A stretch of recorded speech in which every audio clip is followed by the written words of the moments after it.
Organické pestovanie cvikly, konkrétne tejto, zabezpečuje vysoký obsah betaínu, draslíka, horčíka a bóru.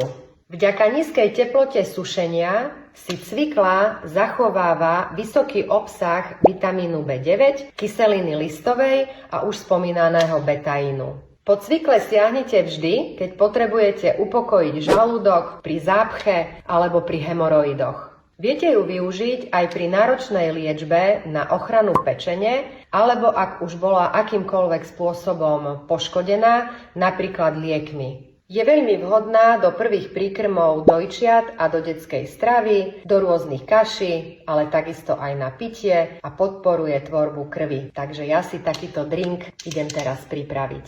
Príprava je veľmi jednoduchá, stačí nám pohár vody, jeden sáčok cvikly, vysypeme do vody, zamiešame a vypijeme.